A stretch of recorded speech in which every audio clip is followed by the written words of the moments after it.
Paz do Senhor, pessoal, tudo bem com vocês? Eu sou o pastor Alan Carter e esta é a nossa aula de homilética no curso básico em teologia Discípulos Bereanos. Fiquei algum tempo sem gravar devido à minha infecção com Covid-19, período de internação, de recuperação, mas agora voltando a gravar semanalmente vídeos aqui para vocês, tá bom? E eu quero te fazer um convite, um pedido para você que ainda não é inscrito, se inscrever, deixar o teu like, comentar aí o que você achou desta aula, o que você tem achado desse curso. A gente tem tentado trazer um material de qualidade aqui para vocês de forma totalmente gratuita e é só esse o meu pedido, para que você se inscreva no canal, compartilhe com mais pessoas para que nós possamos alcançar mais vidas.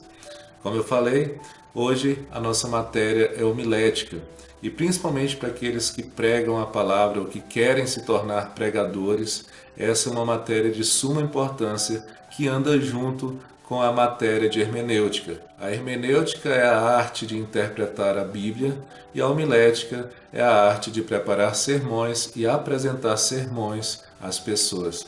E hoje a gente vai tratar sobre a matéria de homilética, uma matéria de suma importância para todos aqueles que pregam a palavra ou que desejam se tornar pregadores. Vamos lá? A pregação evangélica, que é um dos mais importantes pontos na prática do cristianismo, está em crise. Temos hoje uma ascensão muito grande de pregadores, mas infelizmente a maioria deles não tem preparo, conhecimento nem autoridade na pregação do Evangelho. E esse, infelizmente, é um mal que tem crescido muito em nosso meio. Talvez possamos nos perguntar de quem é a culpa. Mesmo assim, podemos não encontrar respostas concretas a esta indagação. Mas posso destacar pelo menos 5 pontos irrefutáveis do grande problema que nós estamos destacando. E o primeiro ponto deste problema é a falta de conversão genuína dos próprios pregadores. Talvez você até se assuste com isso, mas essa é uma grande verdade. Infelizmente, muitos pregadores hoje que têm subido em púlpitos, que têm levado uma palavra de Deus às pessoas, na verdade, esses pregadores não se converteram verdadeiramente. Conversão implica em mudança de vida, em mudança de atitudes, em mudança de pensamentos, em deixar algo para trás e viver o novo de Deus conforme a sua vontade e a sua direção nos mostrado dentro da Bíblia. Infelizmente, existem muitos pregadores, assim como muita classe de cristãos dentro das igrejas, mesmo aqueles que não pregam, que na verdade nunca se converteram. E por essa falta de conversão genuína, eles entram nesse grande problema que nós estamos vivendo de muitos pregadores, mas de pouca palavra, de pouco poder, de pouca autoridade dentro da palavra de Deus. Então esse é o primeiro ponto que eu quero destacar aqui. E o segundo é o repúdio à capacitação bíblica e teológica. Muitas vezes o excesso de espiritualidade não passa de vã justificativa à falta de preparo. Tem pessoas que colocam a justificativa de que não precisam estudar, não precisam conhecer a Bíblia, porque tudo que eles transmitem é aquilo que eles recebem do Espírito Santo. Sim, o Espírito Santo, como eu falei aqui em outras partes das aulas, o Espírito Santo ele tem justamente esse trabalho de trazer a revelação aos nossos corações, o entendimento, nos guiar conforme a sua vontade, mas isso não pode ser jamais justificativa para a nossa preguiça, para a nossa falta de preparo, para a nossa falta de leitura bíblica e de estudo daquilo que Deus quer transmitir. Então, esse é outro ponto que tem trazido ou acarretado esse problema atual dentro das igrejas. O terceiro ponto é o pluralismo e pragmatismo religioso, que nada mais é que diluir a palavra de Deus para não perder fiéis ou para atrair novos simpatizantes. Isso nós temos visto também em muitos lugares, as pessoas que trazem uma mensagem que não confronta, uma mensagem que na verdade ele fala aquilo que as pessoas querem ouvir, para assim atrair pessoas para as suas igrejas ou fazer com que aquelas que já estão não saiam para outro lugar. E na verdade isso é uma falta gravíssima diante de Deus, massagear ego de pessoas e não confrontar verdadeiramente o pecado e suas vidas para que elas possam se adequar ao Evangelho de Cristo. Quarto ponto, pouca ou nenhuma conexão com a realidade dos ouvintes. Isso tem feito muito mal também. As pessoas começam a ministrar, começam a pregar, só que eles não têm sensibilidade da realidade daquelas pessoas que estão ouvindo.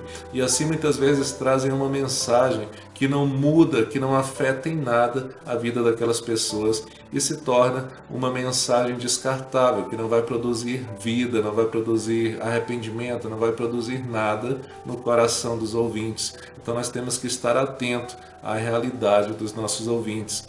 E o quinto ponto que eu quero destacar aqui desse problema hoje dos púlpitos é a necessidade de alta performance no púlpito e uma intenção extrema de agradar o público para continuar tendo agenda. Não sei se você conhece ou já esteve neste lugar, as pessoas que têm levado uma palavra totalmente light, totalmente suave aos ouvidos do ouvinte, para que as pessoas gostem de ouvir ele ministrar e assim não faltem oportunidades, não faltem agendas. E infelizmente nós vemos hoje nos púlpitos brasileiros muita encenação, muita purpurina, muito foco no homem, muito alto desempenho, que na verdade não passa de mero fingimento. E isso é um mal que tem acarretado muita gente. Na verdade, esse evangelho de exibição, essa necessidade de se expor, de ser o centro das atenções, de pular, de rir, de falar de uma forma diferente, para atrair assim o gosto das pessoas, isso é algo que tem que ser tratado, que tem que ser cuidado. É justamente por causa desse evangelho de exibição que muitos cristãos genuínos, cristãos verdadeiros têm morrido. E isso me arremete lá ao Coliseu. O Coliseu era o lugar onde os verdadeiros morriam e os falsos apareciam. Então, toma muito cuidado com essa questão de muito rodopio, de muito pulo, de muito brilho na roupa, essas pessoas que sobem nos púlpitos querendo chamar a atenção de qualquer forma e fazem de tudo para atrair a atenção das pessoas, mas que no final da mensagem você olha para um lado, olha para o outro e pergunta o que foi que ele pregou, qual o sentido dessa palavra. Então nós não podemos nos mover por performance, para atrair o gosto das pessoas, para parecermos espirituais e assim para que não falte agendas no nosso dia a dia, para que nós possamos estar em várias igrejas ministrando. Isso é um problema.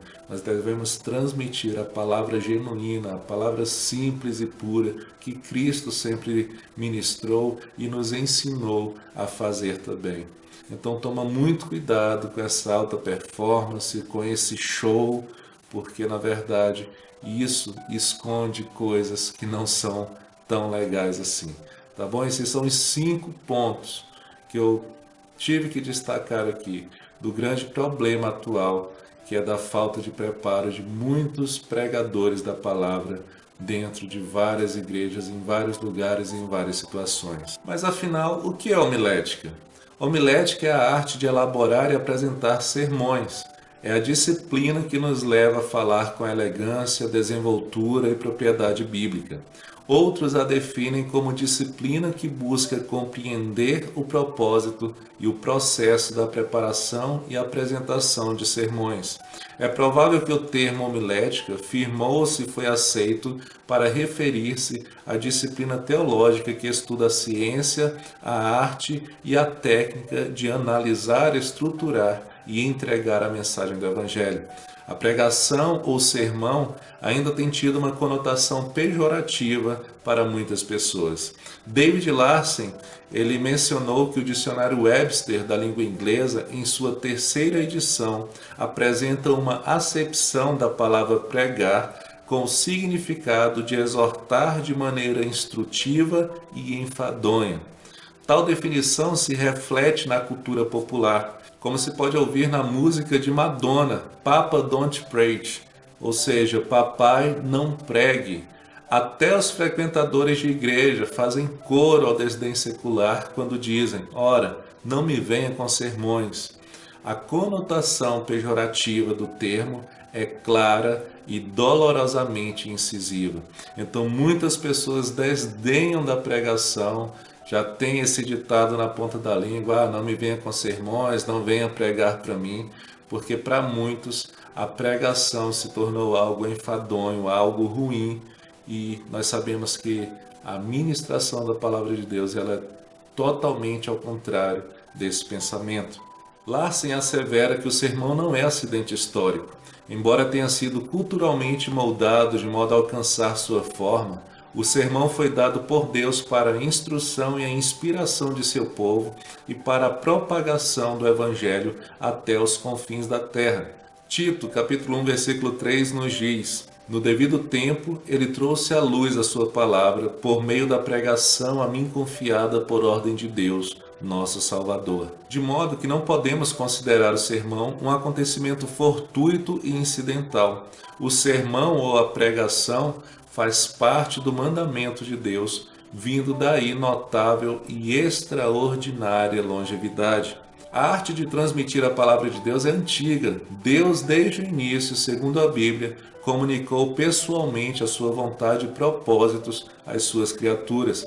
Depois vieram outros mensageiros. Enoque foi, na opinião de alguns, o pregador pioneiro, assim como descreve Judas no capítulo 1, versículo 4 da sua epístola. Noé também, pois alertou sobre o dilúvio iminente e proclamou a arca da salvação de Deus, e ele foi conhecido como pregador da justiça, segundo a epístola de 2 Pedro, capítulo 2, versículo 5. Moisés, em Deuteronômio, fez um discurso homilético, apesar de desconhecer os procedimentos atuais de tal ciência.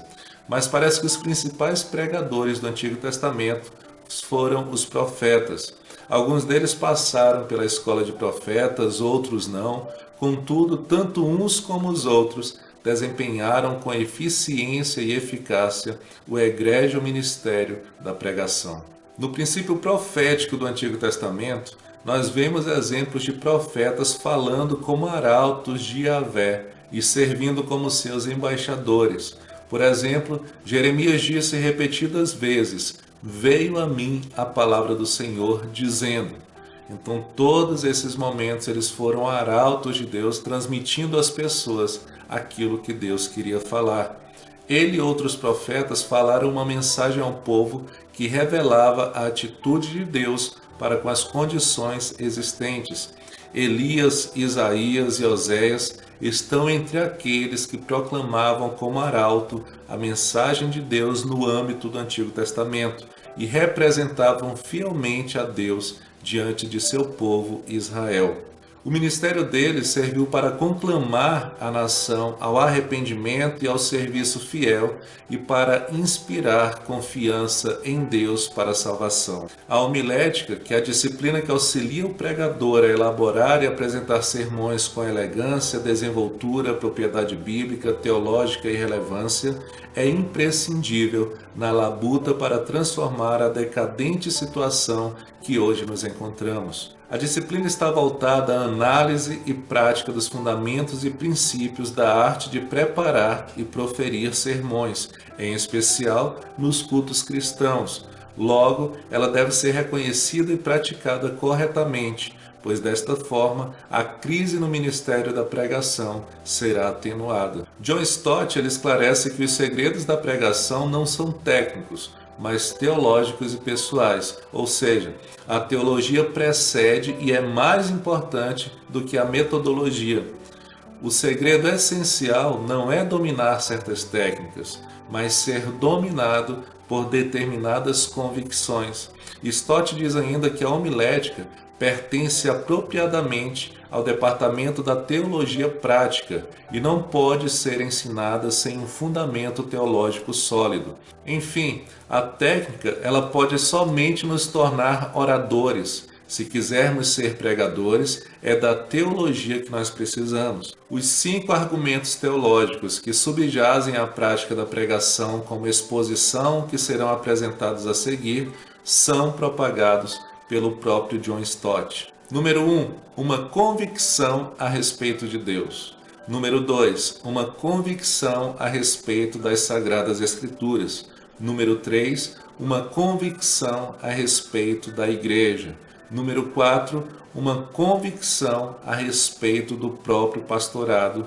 E número 5, uma convicção a respeito da pregação bíblica. E uma das dúvidas que nos vem na cabeça, as principais dúvidas dos estudantes de homilética, é sobre os tipos de sermões que existem e, por conseguinte, como elaborar com facilidade as diversas modalidades de pregação. Na verdade, são vários os meios escolhidos pelos estudiosos para classificá-los.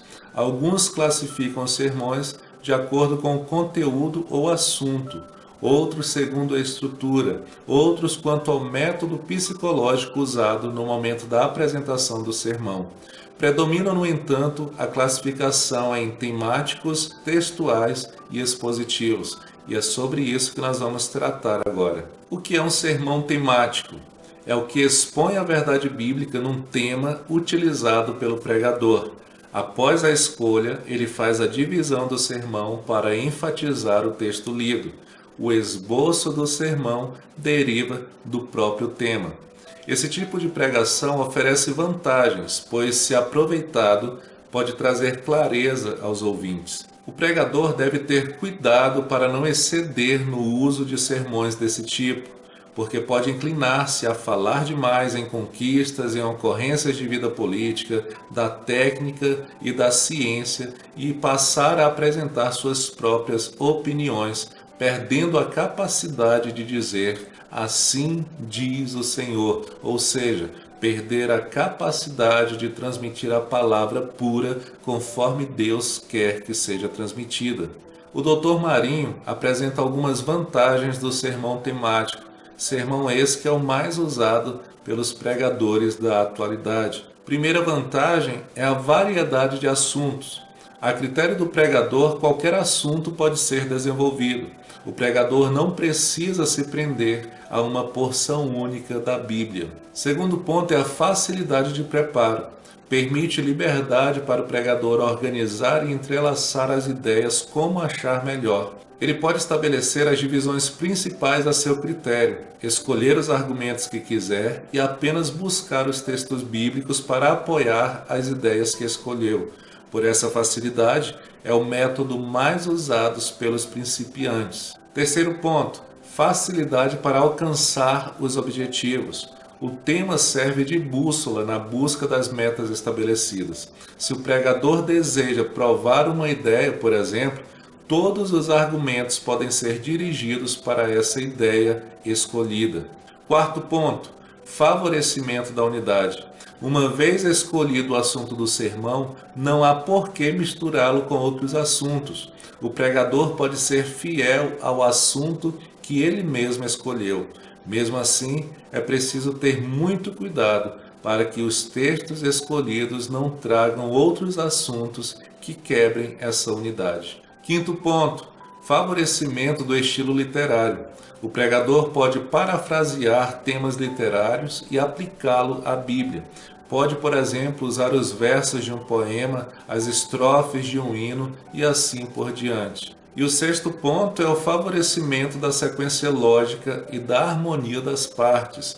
É possível dividir o assunto em partes diferentes e seguir a linha de raciocínio mais desejada naquela ocasião. E no material de apoio que eu vou deixar para você fazer o download, o link aqui na descrição desse vídeo, você pode baixar esse material e nesse material eu vou deixar um esboço de um sermão temático para você ter a noção de como é abordado esse sermão. Então é só clicar aí no link, fazer o download para que você possa acompanhar no momento e no lugar que você achar melhor, assim como todas as nossas aulas são deixadas à disposição para vocês em PDF, para que vocês possam rever cuidadosamente e pegar cada referência daquilo que a gente está ensinando aqui. E agora nós vamos falar sobre o sermão textual. Sermão textual é a exposição da verdade contida num texto bíblico escolhido. Suas divisões derivam do texto tomado e não do tema do sermão. Se bem construído, tem as mesmas vantagens do sermão temático, sobrepondo a este pela qualidade de poder ficar junto ao texto, não somente o assunto, mas todo o pensamento principal do discurso. Braga, fundamentado em Esdras, capítulo 7, versículo 10, ele apresenta um esboço de sermão textual. O tema, então, desse versículo de Esdras 7:10 é o propósito do coração de Esdras. Esse é o título do esboço baseado nessa passagem. E assim nós podemos destacar alguns pontos. Primeiro, Esdras estava disposto a conhecer a palavra de Deus. A palavra diz que Esdras tinha decidido dedicar-se a estudar a lei do Senhor. Segundo ponto, estava disposto a obedecer a palavra de Deus. O versículo vai destacar a palavra praticá-la. E em terceiro ponto, estava disposto a ensinar a palavra de Deus. No próprio versículo já está escrito: e a ensinar os seus decretos e mandamentos aos israelitas. E esse é um exemplo de um esboço de um sermão textual. Outra classificação de sermão que merece consideração é o sermão expositivo. E por isso eu deixei ele por último, porque esse nós vamos falar um pouquinho mais sobre ele, porque é um sermão que tem sido deixado com o tempo. Poucos são os pregadores atuais que pregam um sermão expositivo, e nós não podemos deixar essa classe de sermão ser extinta. George O. Wood esclarece que na pregação temática o pregador pode escolher o seu esboço. Na pregação textual, os pontos principais são regidos pelo texto e o pregador pode colocar entre os pontos o que quer que se sinta levado a colocar. Mas na pregação expositiva, o texto rege inteiramente o conteúdo da mensagem. Não se tem a liberdade de buscar ou escolher o que se quer enfatizar ou deixar passar. O Dr. Lopes enfatiza que a pregação expositiva é pregar a palavra de Deus e não sobre a palavra de Deus. É pregação centrada na Bíblia. Depois ele relaciona alguns elementos que são indispensáveis para identificar a verdadeira pregação expositiva. O primeiro deles, a mensagem busca na Escritura a sua única fonte. Segundo, a mensagem é extraída mediante cuidadosa exegese. Terceiro, a preparação da mensagem interpreta corretamente a Escritura em seu sentido e contexto originais. Quarto, a mensagem explica claramente o sentido original da Escritura pretendido por Deus. E em quinto lugar, a mensagem aplica o sentido da Escritura para hoje. Mas preparar uma pregação expositiva, eficiente e eficaz dá muito trabalho? Possivelmente, mas a recompensa será satisfatória. Ademais, como escreveu Ramesh Richard, preparar um sermão é uma arte, uma ciência, uma disciplina e um relacionamento. Um sermão eficaz é filho da união dinâmica espiritual com a mecânica da diligência. A dinâmica do preparo do sermão surge do relacionamento do pregador com o Senhor do texto. É, portanto, um exercício sério que precisa ser regado com oração e engendrado pelo Espírito Santo desde o primeiro contato com o texto. O pregador responsável sabe que qualquer tipo de sermão, seja ele o temático, textual ou expositivo, não surgirá acidentalmente. Há etapas que envolvem sua elaboração, sua transmissão e a sua vivência. Mas talvez venha a pergunta: como preparar um sermão? Heifler, recapitulando os passos principais da gestação à entrega de uma mensagem bíblica, ele sintetiza um importante círculo homilético composto por alguns passos. E o primeiro passo é a oração. Segundo passo, escolha do texto. Terceiro passo, exegese do texto. Quarto passo, meditação no texto. Quinto passo, aplicação do texto. Sexto passo, estruturação da mensagem. Sétimo passo, redação da mensagem. Oitavo passo, memorização da mensagem. Nono passo, apresentação da mensagem. E o 10º passo, a avaliação da mensagem. Então, esses são os 10 passos que você deve dar ou tomar na hora de criar ou de elaborar um sermão. Mas não acaba por aí. Deve-se ainda procurar conhecer as partes constituintes do sermão, tais como título, tema, texto, introdução, e dentro da introdução ainda existem algumas subpartes, como exórdio, introdução central e introito. Depois disso, você tem que analisar o corpo do sermão, que são as divisões, subdivisões e as transições. E por fim, a aplicação do sermão e a conclusão desse sermão.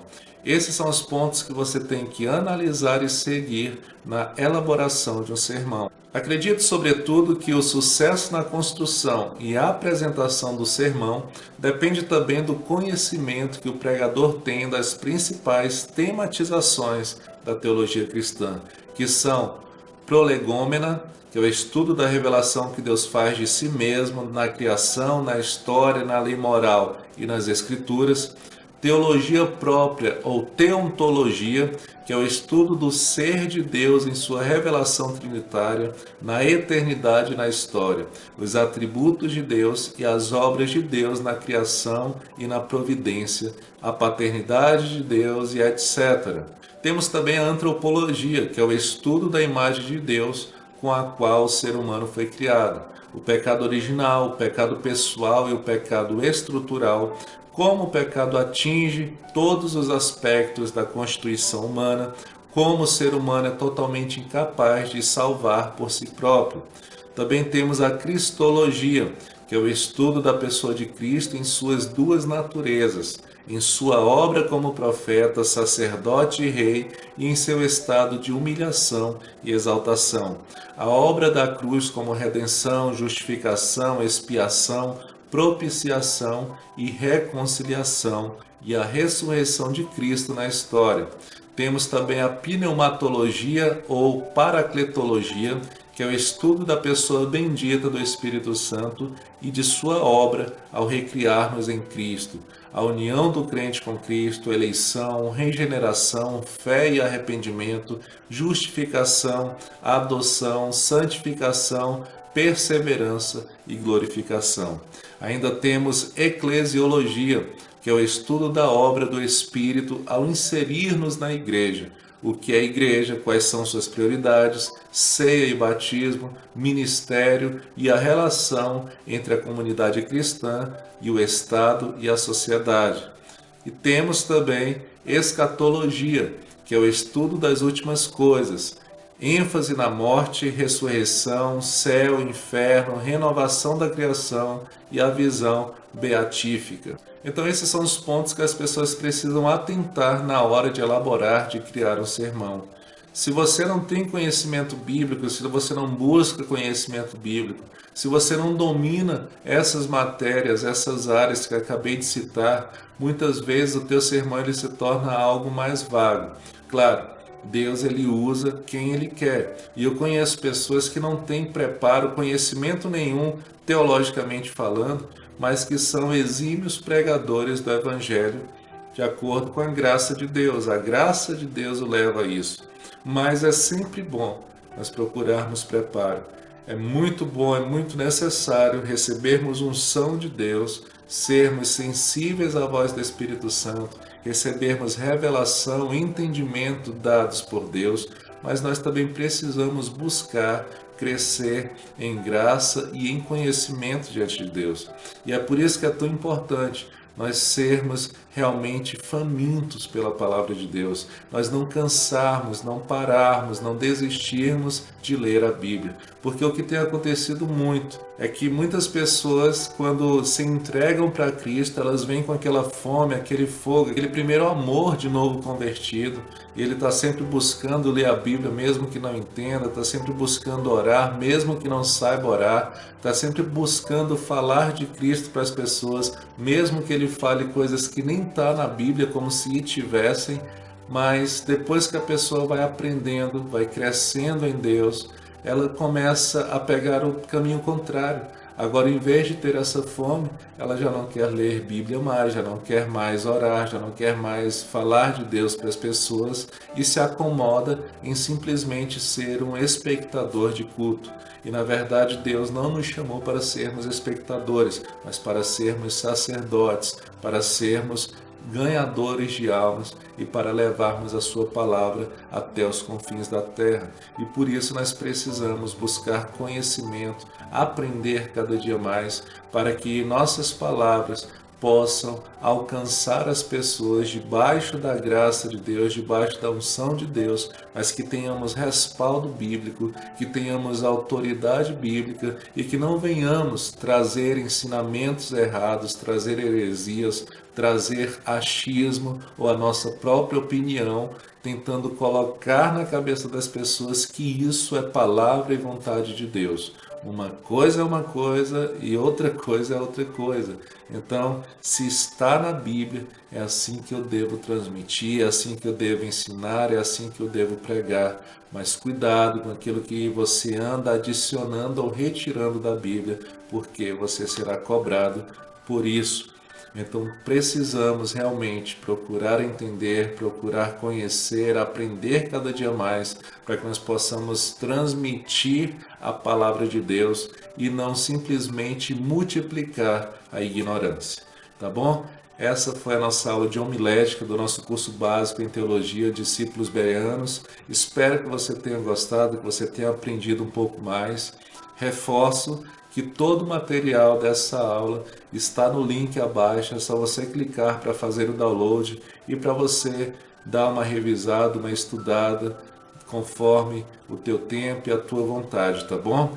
E, como eu falei, deixa o teu like, se inscreve no canal para dar uma força, divulga com mais pessoas e próxima semana nós teremos mais uma aula disponível aqui. Espero que você esteja agregando conhecimento para a tua vida e para o teu ministério. Eu fico por aqui, que Deus te abençoe.